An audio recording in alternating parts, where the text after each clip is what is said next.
Welcome back to the iWealth podcast. Today we got Brad here, and we're talking a little bit about business owners, and in particular, those that have made it work. Yeah.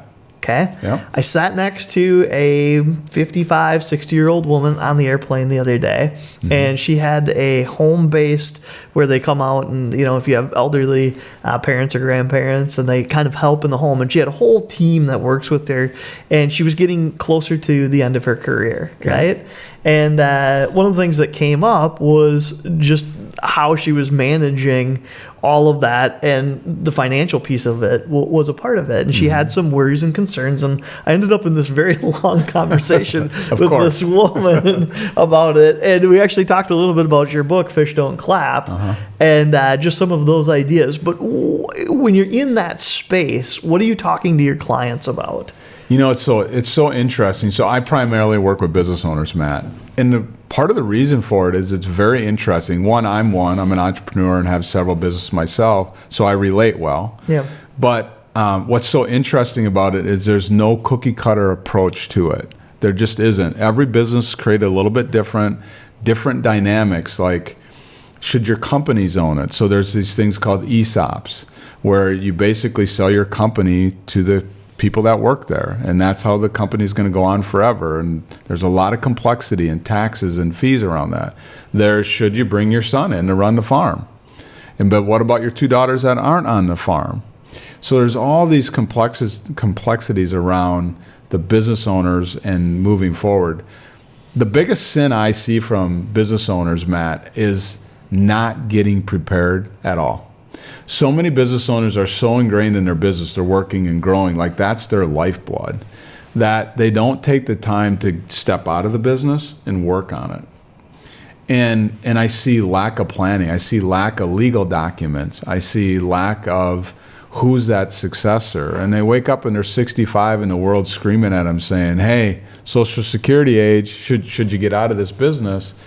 And they really haven't did any planning. Yeah. So hopefully this lady, I did some of that planning. She hadn't. That's why we were in this very, very intense conversation with her about what does that look like when she retires.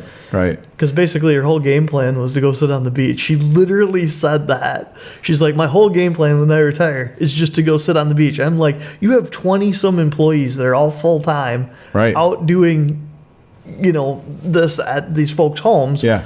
And then your plan is to just stop all of it and go sit on the beach. Yeah, and it doesn't work, Matt. It sounds so fun, right? When your emails have 3,000 emails and you get 20 calls a day, like it sounds fun.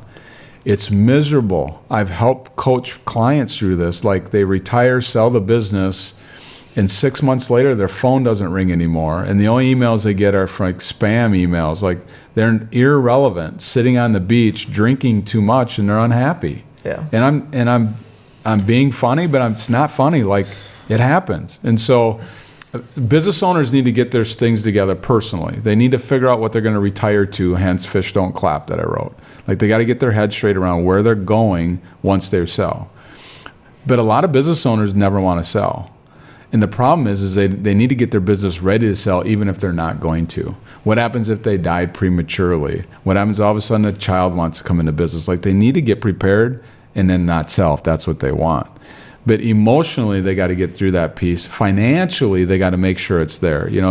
This lady's going to sell her business. Does she even know what it's worth? She thinks she does. And is it enough when she cashes out to sit on the beach every day? Yeah. There's so much planning that needs to go into this. And there's people like me that will help business owners think through this and logically take the steps. But getting to 65 and then deciding, maybe, is way too late. Like, you need to get in this thing sooner. Yeah. There you go. Well, thank you so much, and thanks for writing the book. That's a big deal. We'll see you back here next time on the iWealth podcast. All right. Thanks, Matt.